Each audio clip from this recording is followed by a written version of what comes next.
Welcome back.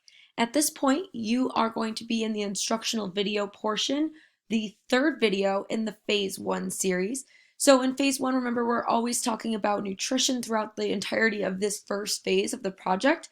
This video, as well as the other videos in phase one, can be found under the Replicate at Your School tab under the Farm to Table Google Sites. If you're watching this third video, that means that you have possibly watched the first instructional video as well as the second instructional video in the third the three video series, I should say. So in this third video of this series of phase one, we're going to be talking about the phase one reflection. So we're really going to be wrapping up what students had learned in the note catcher, what they've learned from the Google Forms assessment, the EPIC books and web resources that they've gotten the chance to look at. And they'll be doing this reflection using Flipgrid. So if you haven't used Flipgrid before, you can access Flipgrid at just flipgrid.com, and you'll see a login page like this. Now, again, for privacy reasons, with my own account, I had gone ahead and logged myself in. So you can either log in with this white button or sign up with the blue button at the top right hand of the screen. Once you do that, again, because I am a prior Flipgrid user, you can, I'll show you like my homepage. This is what it would look like if I went to my homepage. I have quite a few different groups, but you would create your first group by pressing this blue button in the right hand corner. You also have the option to join a group, but with the group that I create, again, you can name this whatever you'd like. I'm going to name this Farm to Table just for the time being. You can use anyone with a link or only people you approve. So if you prefer this to be just through an email or through Google Classroom, oftentimes I do it via Google Classroom for my students' protection to make sure just it's not like all over the internet. But just for this mock, kind of test run, I'm showing you how to use this. We're going to do anyone with the link. You can click Create Group. This is also really great because you can share this using a QR code. Or you can invite people by the link. It also, again, gives you the option to embed things. You can use this via Remind, Twitter, or most commonly Google Classroom. So now I have the Farm to Table group. There's also a join code towards the top. I usually delete this little hello introductory piece here. It's not really a big deal to me, but again, this is what's best for you and your students. So what I do is I add my first topic. Now what's great about groups is that this can be like the overarching farm to table flip grid, because the way I have this project set up is it's really based on student reflection. This is, it's student led.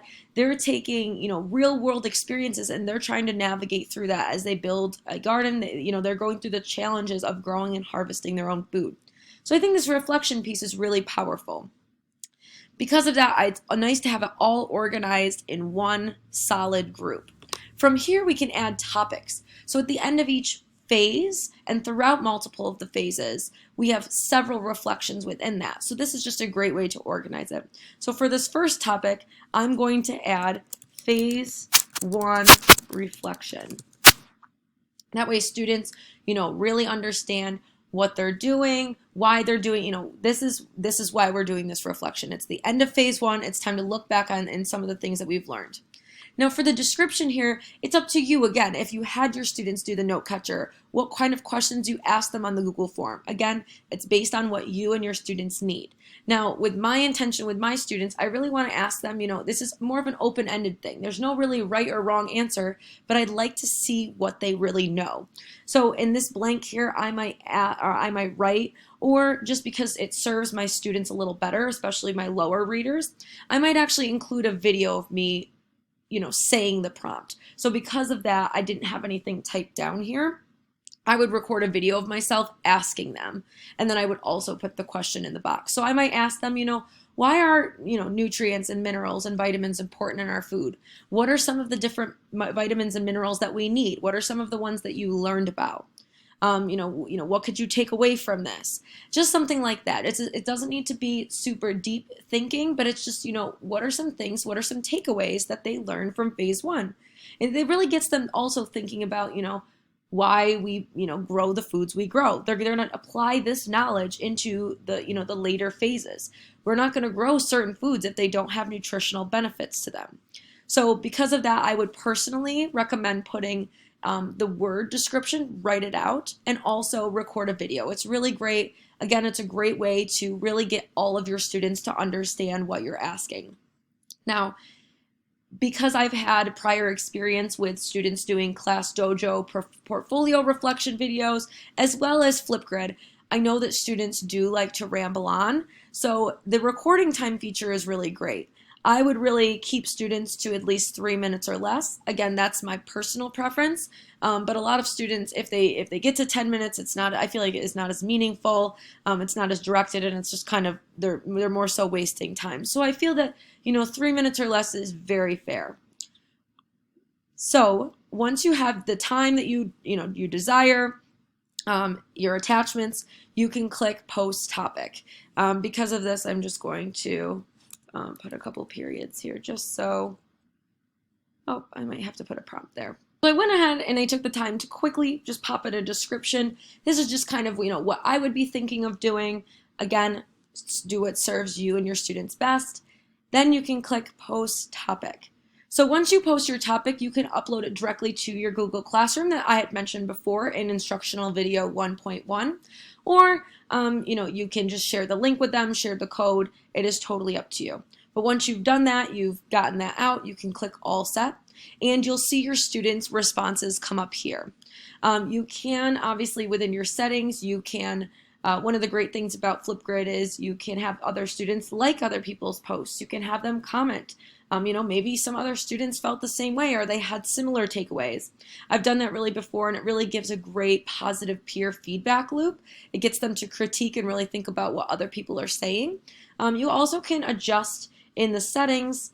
You could obviously delete them. You can record another response if you wanted to add something else. You can edit the topic. In the settings portion of it here, you can decide when it's active. You can also moderate it. So you can actually make it so you approve each response as they come in, rather than just students nonchalantly just uploading the topics. Like I said before, you can add, video comments, text, all sorts of things. You can, adjust their cameras.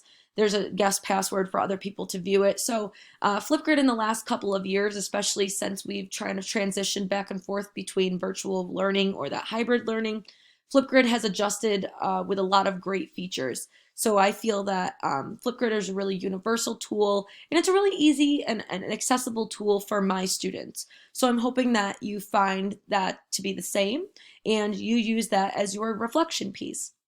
You, of course, also can use other tools as a reflection piece, like, for example, that I had mentioned before, Class Dojo portfolios. However, I just like that this here kind of coincides with Google Classroom. It uploads really nicely, and I can keep it all under one deck. So I can keep these all under the Farm to Table deck. So you see here, I have a phase 1 reflection.